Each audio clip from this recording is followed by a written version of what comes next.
सदन से बाहर जाने के बाद आपने चेयर के बारे में भी अपशब्द कहे, आपने लोगों को गुमराह किया, तो मैं आपको रूल पोजीशन स्पष्ट कर रहा हूं। आपने हमें गेट के अंदर आने से रोका, गैर कानूनी तरीके से रोका, गैर संवैधानिक तरीके से रोका और रूल बुक के अनुसार नहीं रोका। साथियों, अभी विपक्ष ने जब उनको निष्कासित किया गया था, बैठिए, तो आज सदन में आतिशी जी यहाँ उपस्थित हैं, विपक्ष यहाँ पर उपस्थित है। मैं रूल पोजीशन आपको स्पष्ट करना चाहता हूं, क्योंकि सदन से बाहर जाने के बाद आपने चेयर के बारे में भी अपशब्द कहे, आपने लोगों को गुमराह किया, तो मैं आपको रूल पोजीशन स्पष्ट कर रहा हूं। 277 के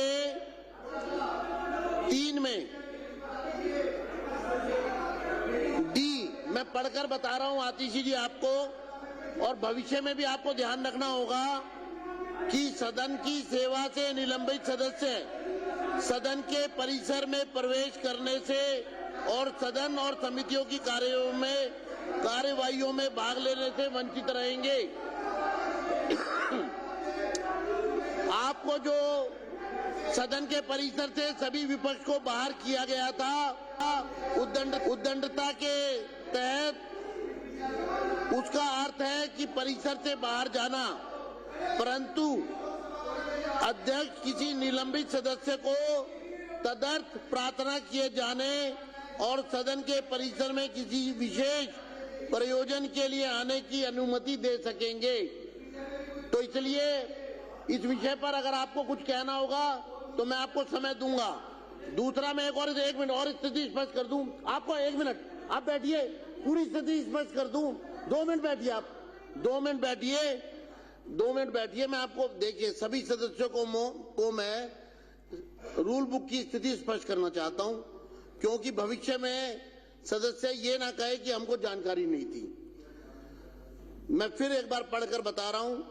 277 का 3D, सदन की सेवा से निलंबित सदस्य सदन के परिसर में प्रवेश करने से और सदन और समितियों की कार्यवाहियों में भाग लेने से वंचित रहेंगे, परंतु अध्यक्ष किसी निलंबित सदस्य को तदर्थ प्रार्थना किए जाने पर सदन के परिसर में किसी विशेष प्रयोजन के लिए आने की अनुमति दे सकेंगे।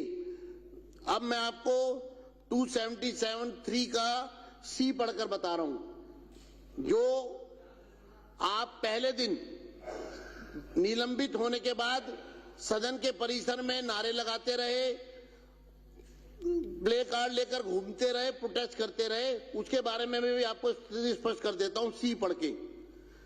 सदन द्वारा निलंबित सदस्य सदन के परिसर को तुरंत सदन द्वारा निलंबित सदस्य सदन के परिसर का तुरंत परित्याग करने के लिए बाध्य होंगे। अगर आगे से आपको अगर मार्शल आउट किया जाता है तो सदन द्वारा निलंबित किसी भी सदस्य को सदन द्वारा निलंबित सदस्य सदन के परिसर का तुरंत परित्याग करने के लिए बाध्य होंगे, किंतु ऐसा ना करने पर और अध्यक्ष द्वारा सदन का ध्यान इस ओर आकर्षित किए जाने पर कि बल का प्रयोग अनिवार्य हो गया है,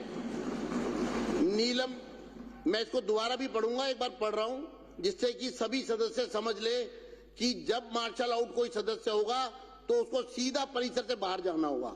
उसके लिए मैं C पढ़कर बता रहा हूं। सदन द्वारा निलंबित सदस्य सदन के परिसर का तुरंत परित्याग करने के लिए बाध्य होंगे, किंतु ऐसा न करने पर और अध्यक्ष द्वारा सदन का ध्यान इस ओर आकर्षित किए जाने पर कि बल का प्रयोग अनिवार्य हो गया है, निलंबित सदस्य बिना किसी और प्रस्ताव के सत्र की शेष कालावधि के लिए निलंबित हो जाएंगे।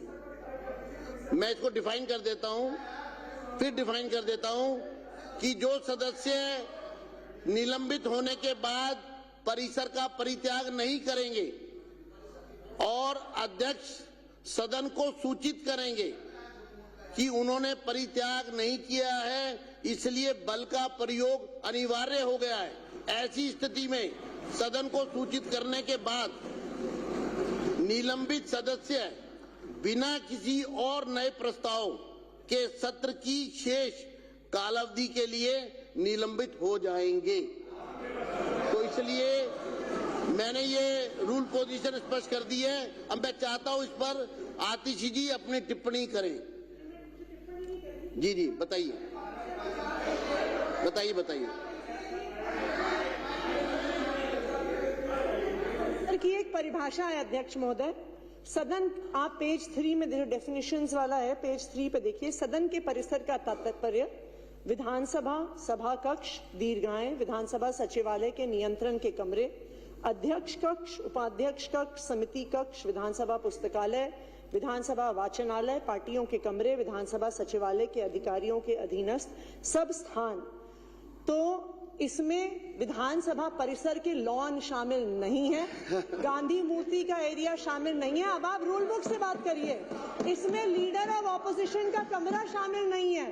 हमने बिल्कुल प्रोटेस्ट किया, हमने अंबेडकर जी की मूर्ति के तहत प्रोटेस्ट किया और वो आपकी रूल बुक के अनुसार सदन की परिसर की परिभाषा में नहीं आता। आपने हमें गेट के अंदर आने से रोका, गैर कानूनी तरीके से रोका, गैर संवैधानिक तरीके से रोका और रूल बुक के अनुसार नहीं रोका, कोई ऑर्डर नहीं पास किया। अब आप बैठिए, अब आप बैठिए, आपका विषय पूरा हो गया। अब मैं फिर स्पष्ट कर रहा हूं, ये चेयर की रूलिंग है और मैं इसको स्पष्ट कर रहा हूं। बैठ जाइए आप। सदन के जो डी है वो पूरी तरह स्थिति को स्पष्ट करता है। विपक्ष अगर रूलिंग को और रूल बुक को अन्यथा लेगा तो कोई भी सदस्य, पक्ष का या विपक्ष का, वो इसके लिए परिणाम के लिए जो है वो एक प्रकार से वो समझ ले कि इसका परिणाम क्या होने वाला है। सदन से बाहर जाने के बाद आपने चेयर के बारे में भी अपशब्द कहे, आपने लोगों को गुमराह किया, तो मैं आपको रूल पोजीशन स्पष्ट कर रहा हूं।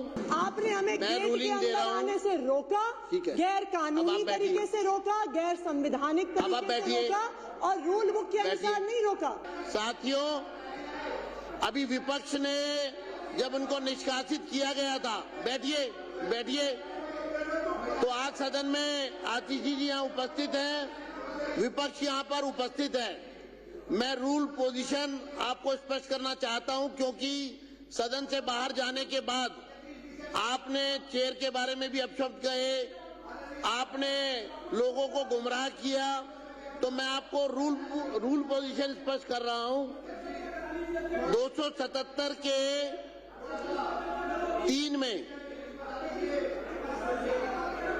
डी मैं पढ़कर बता रहा हूं आतिशी जी आपको, और भविष्य में भी आपको ध्यान रखना होगा कि सदन की सेवा से निलंबित सदस्य सदन के परिसर में प्रवेश करने से और सदन और समितियों की कार्यवाहियों में भाग लेने से वंचित रहेंगे। आपको जो सदन के परिसर से सभी विपक्ष को बाहर किया गया था, उद्दंड